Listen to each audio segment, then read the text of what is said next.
নমস্কার বন্ধুরা, moms magical tips and ট্রিক্সে তোমাদের সবাইকে স্বাগত জানাই। বন্ধুরা, তোমরা যারা তোমাদের বাচ্চাদেরকে দিয়ে লেখা শেখানো শুরু করতে চাইছো অথচ বিভিন্ন রকম সমস্যার সম্মুখীন হচ্ছ, তাদের জন্য আজকের ভিডিওটা কিন্তু খুবই হেল্পফুল হতে চলেছে। তোমরা অনেকেই আমাকে কমেন্ট করে জানাচ্ছ যে তোমাদের বাচ্চারা অ্যালফাবেটস চিনতে পারে, বিভিন্ন নাম্বারও চিনতে পারে, কিন্তু তারা লিখতে চায় না বা তাদেরকে দিয়ে লেখাতে পারছো না কোনোভাবেই। তো সেক্ষেত্রে কি করা যেতে পারে?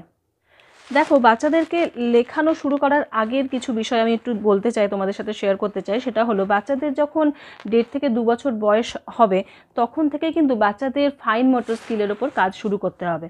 বাচ্চাদের ফাইন মোটর স্কিল যদি ঠিকঠাক ডেভেলপ না হয় তাহলে কিন্তু বাচ্চাদের লেখার ক্ষেত্রে বিভিন্ন সমস্যা হয়। তাদের রিস্টটা, এই যে রিস্ট, এটা মজবুত হয় না, যার ফলে লেখার সময় হাত ব্যথা করে, বা ফিঙ্গার টিপ সেটাও স্ট্রং হয় না। তো যার জন্য আমি বলছি, ফাইন মোটর স্কিলের ওপরে কিন্তু 1.5 থেকে 2 বছর বয়স থেকে কাজ শুরু করে দিতে হবে। এবং সেটা কিভাবে করতে পারো তার উপরও অলরেডি একটা ভিডিও আমার বানানো রয়েছে, আমি আই বাটনে দিয়ে দেবো, উপরে আই বাটন থেকে একটু দেখে নিতে পারো। এবারে আসি লেখার প্রসঙ্গে। দেখো, বাচ্চাদের বয়স যখন 2 বছর হবে বা তার আগে থেকেই বাচ্চাদেরকে জাস্ট এরকম সিম্পল যে ক্রেয়ন কালারগুলো হয় বা এই ধরনের মোটা যে জাম্বো কালারগুলো হয় সেগুলোও দিতে পারো। সেই ধরনের ক্রেয়ন কালার দিয়ে এবং জাস্ট একটা সাদা পেজ দিয়ে এভাবে বাচ্চাদেরকে বসিয়ে দাও, এরকম যা খুশি হিজিবিজি আঁকতে থাকুক। মানে কোনো রকম রেস্ট্রিকশন না যে এইভাবে করো ওইভাবে করো, কোনো কিছু না, জাস্ট এটা স্ক্রিবল করে যাবে। এবং এতে কি হবে, বাচ্চার যে ফিঙ্গার টিপ সেটা কিন্তু ভীষণ স্ট্রং হবে। এই যে পেন্সিল হোল্ডিংটাও তার ফলে ভালো হবে এইভাবে। এবং যখন বাচ্চা এইভাবে পেন্সিলটা ধরবে বা কালারটা ধরবে তখন জাস্ট একটু দেখিয়ে দিতে পারো যে এইভাবে ধরতে হয়। অনেক বাচ্চা কী করে, এইভাবে ধরে, তো সেক্ষেত্রে কিন্তু তোমরা জাস্ট একটু দেখিয়ে দিতে পারো যে এইভাবে ধরতে হয়। তো এবং বাচ্চাকে বলো জাস্ট এইভাবে যা খুশি হিজিবিজি হিজিবিজি করে যেতে। তো এটা হচ্ছে ফার্স্ট অ্যাক্টিভিটি। তো যাদের বাচ্চাদের বয়স 2 বছর তারা কিন্তু এই অ্যাক্টিভিটিটা এখন থেকে শুরু করে দিতে পারো। এরপরে আসি নেক্সট প্রসঙ্গে। যারা বলছো যে বাচ্চারা অলরেডি অ্যালফাবেট চিনে গেছে, বিভিন্ন নাম্বার চিনে গেছে, বাচ্চাদের 4 বছর বয়স হতে চলেছে বা 3 বছর বয়স হয়ে গেছে, অথচ বাচ্চাদেরকে দিয়ে লেখাতে পারছো না, তারা কি করবে? দেখো, প্রথমে একটা জিনিস বলে রাখি যে ডাইরেক্ট অ্যালফাবেট নাম্বার এগুলো লেখানোর আগে কিন্তু কিছু বেসিক লাইন এবং বেসিক কার্ভস বা বেসিক স্ট্রোক বাচ্চাদেরকে শেখাতে হয়, এবং এখনকার স্কুলগুলো কিন্তু সেইভাবেই শেখানো হয়। এবং এইসব বেসিক লাইন এবং কার্ভগুলো শেখানোর পরে কিন্তু বাচ্চাদেরকে বিভিন্ন লেটারগুলো শেখানো হয়। বেসিক লাইন যেমন ধরো কীরকম আমি বলে দিচ্ছি, জাস্ট তোমরা হয়তো জানো। যেমন ধরো স্ট্যান্ডিং লাইন, স্লিপিং লাইন বা স্ল্যান্টিং লাইন, 2 ধরনের স্ল্যান্টিং লাইন হলো, এই ধরনের কার্ভ হলো, বিভিন্ন আপ ডাউন বিভিন্ন কার্ভ হলো, এছাড়া সার্কেল হলো, ডট, বা অনেক সময় জিগজ্যাগ, এরকম জিগজ্যাগও শেখানো হয়, যেটা দেখো জেড লিখতে গিয়ে কাজে লাগছে। তো এই ধরনের কিন্তু বিভিন্ন বেসিক লাইন এবং কার্ভগুলো কিন্তু বাচ্চাদেরকে প্রথমে শেখানো হয়। এবার দেখো, বাচ্চাদেরকে জাস্ট যদি এইভাবে বেসিক লাইন বা কার্ভগুলো করতে বলা হয়, তারা অবভিয়াসলি করতে চাইবে না, কারণ তারা এতে কোনো ইন্টারেস্ট পাবে না। তো বাচ্চাদেরকে যে কোনো জিনিস শেখানোর জন্য তাদের কিন্তু একটু জিনিসটাকে ইন্টারেস্টিং করে দেওয়া দরকার। যেমন ধরো বিভিন্ন কালারফুল ওয়ার্কশিটের মাধ্যমে এই ধরনেরই কিন্তু লাইন বা কার্ভগুলো বাচ্চাদেরকে দিয়ে প্র্যাকটিস করানো যায়। তো আমি আজকে তোমাদেরকে একটা বই দেখাচ্ছি, যেটাতে তোমরা দেখতে পাবে যে এই ধরনের যে বেসিক লাইনগুলো আছে না, সেগুলো কিন্তু বাচ্চাদেরকে দিয়ে প্র্যাকটিস করানো যেতে পারে। এবং এই বইগুলোকে কিন্তু রিইউজও করতে পারো। এক তো পেন্সিল দিয়ে করার ফলে ইরেজ করে রিইউজ করতে পারো, এছাড়াও একদম ছোট বাচ্চাদের জন্য কিভাবে রিইউজ করা যেতে পারে, মানে বইয়ের ওপরে দাগ পড়বে না অথচ সে লিখতে পারবে, সেটা কিভাবে করা যেতে পারে সেটা আমি একটু পরে জাস্ট তোমাদের দেখাচ্ছি।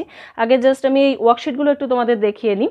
এবং এখানে আরেকটা জিনিস বলবো, পেন্সিল দিয়ে যদি বাচ্চাদেরকে দিয়ে করাও সেক্ষেত্রে তোমরা একটু চেষ্টা করবে এই ধরনের ট্রায়াঙ্গুলার শেপের যে পেন্সিলগুলো হয়, এটা নিশ্চয়ই তোমরা দেখতে পাচ্ছ একটা ট্রায়াঙ্গুলার শেপ রয়েছে, এই ধরনের পেন্সিল কিন্তু তোমরা ব্যবহার করতে পারো। এতে কী হয়, বাচ্চাদের ধরতে সুবিধা হয়। এই যে 3টে আঙুল দিয়ে ধরবে, তো ট্রায়াঙ্গুলার শেপ হলে কিন্তু বাচ্চাদের ধরতে সুবিধা হয়, তাতে কী হয়, পেন্সিল গ্রিপটা ভালো হয়। তাহলে চলো আগে এই ওয়ার্কশিটগুলো একটু দেখে নিই, এখানে কী কী ধরনের ওয়ার্কশিট রয়েছে। ফার্স্ট ওয়ার্কশিটটায় দেখো স্ট্যান্ডিং লাইনের জন্য, একটু আগে তোমাদের আমি দেখালাম স্ট্যান্ডিং লাইন, এই যে স্ট্যান্ডিং লাইনের জন্য। তো এখানে দেখো স্টার্ট পয়েন্ট আউট দেওয়া রয়েছে। তো এখানে জাস্ট একটা গাছের ছবি রয়েছে, গাছ থেকে আপেল পড়ছে। তো এইভাবে কিন্তু বাচ্চাদেরকে উপর থেকে শুরু করে নিচের দিকে এইভাবে আস্তে আস্তে এইভাবে দাগ দিতে বলতে হবে। তো যেহেতু এই ওয়ার্কশিটগুলো ভীষণ কালারফুল, তো বাচ্চারা কিন্তু এগুলো করতে ইন্টারেস্টেড হয়। একদম প্রথম দিকে তোমরা বাচ্চার হাত ধরে করাতে পারো, তারপরে আস্তে আস্তে দেখবে বাচ্চা নিজেই করতে পারবে। প্রথম দিকে হয়তো সমান দাগ হবে না, ইনফ্যাক্ট আমার এই বইটাতে যদি দেখো আমার বাচ্চারা করেছিল, তো প্রথম দিকে দেখো এগুলো কিন্তু ঠিকঠাক আসেনি, কিন্তু পরে আস্তে আস্তে এগুলো কিন্তু ঠিক হয়ে যায়। এই ওয়ার্কশিটটা যেমন দেখো রয়েছে স্লিপিং লাইনের উপর, স্লিপিং লাইনে দেখো এদিক থেকে স্টার্ট হচ্ছে এবং এদিকে গেছে।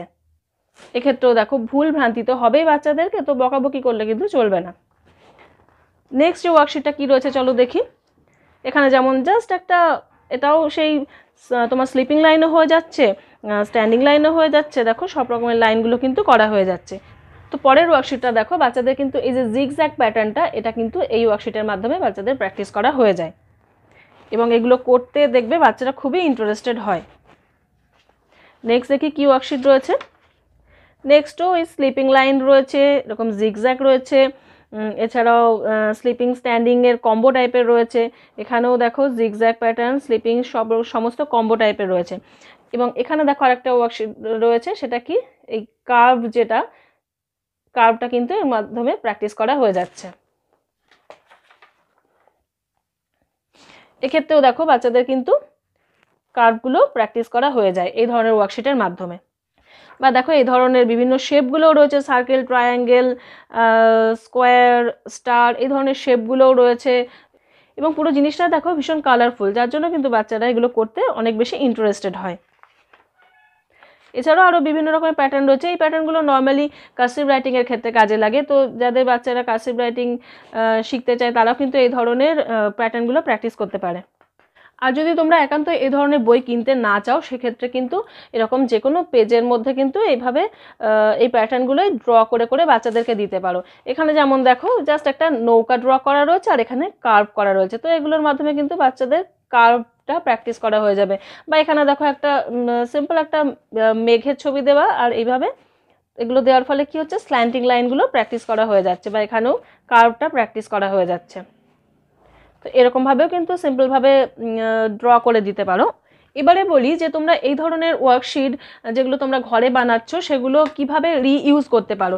তোমাদের কাছে যদি এই ধরনের চ্যানেল ফাইল থাকে, সেক্ষেত্রে এই চ্যানেল ফাইলের মধ্যে এটাকে আটকে দিয়ে, তারপরে কোনো বোর্ডের মধ্যেও আটকে দিয়ে, যে ক্লিপ লাগানো যে বোর্ডগুলো থাকে সেভাবেও কিন্তু বাচ্চাদেরকে দিতে পারো। এবং এই ধরনের বিভিন্ন কালারফুল যে বোর্ড মার্কারগুলো হয়, সেই ধরনের বোর্ড মার্কার বাচ্চাদেরকে দিতে পারো। এবং তারপরে বাচ্চাদেরকে বলতে হবে যে এইভাবে এগুলো জাস্ট উপর দিয়ে ট্রেস করতে। এবং যেহেতু এটা সহজেই মোছা যায়, তো এইভাবে মুছে দিলেই হয়ে গেল, তাহলে এটা আবার রিউজ করতে পারবে। আর যদি তোমাদের কাছে এই ধরনের চ্যানেল ফাইল নাও থাকে, তো সেক্ষেত্রে দেখো এই ধরনের প্লাস্টিক কভার তো সবার বাড়িতেই থাকে, তো সেক্ষেত্রে জাস্ট এইভাবে প্লাস্টিক কভারের মধ্যে পেজটাকে ঢোকাও, তারপরে যে বোর্ডগুলো হয় ক্লিপ লাগানো তাতে লাগিয়ে দাও, তারপরে বাচ্চাকে জাস্ট বলো এইভাবে ওপর দিয়ে ট্রেস করতে, এইভাবে ট্রেস করে দিল, ভেরি সিম্পল। তো এরকমভাবে কিন্তু বাচ্চাদেরকে এই ধরনের ওয়ার্কশিটগুলো করানো যেতে পারে। এবারে বইগুলো কিভাবে রিইউজ করতে হবে সেটা বলছি। ধরো যে কোনো একটা ওয়ার্কশিট নিলে, সাপোজ এটাই বাচ্চাকে দিয়ে করাবে, ঠিক আছে, এরকম চ্যানেল ফাইলে যে প্লাস্টিকটা হয় সেটা জাস্ট এরকম দিলে, দেওয়ার পরে চ্যানেলটা লাগিয়ে দিতে পারো বা এখানে বোর্ড দিয়ে লাগিয়েও দিতে পারো। এবার এর ওপর দিয়ে বাচ্চাকে বলো এখান দিয়ে ট্রেস করতে, এইভাবে ট্রেস করে দিল, তাহলে তোমার বইয়েও কোনো দাগ পড়লো না, অথচ তোমার কিন্তু এই ট্রেসিংগুলো করানো হয়ে গেল। তো এইভাবে কিন্তু বইগুলোকে রিইউজ করা যেতে পারে। বিশেষ করে একদম ছোট বাচ্চাদের জন্য কিন্তু এইভাবে দেওয়া খুবই লাভদায়ক। কারণ কি হয়, নর্মালি বাচ্চারা হিজিবিজি করতে থাকে বইয়ের মধ্যে, তো বইটাও সুরক্ষিত থাকলো, একটু বড় হয়ে কিন্তু বইয়ের ওপরে ডাইরেক্ট পেন্সিল দিয়েও ট্রেস করতে পারবে। তো এইভাবে কিন্তু বাচ্চাদেরকে তোমরা একটু দিতে পারো।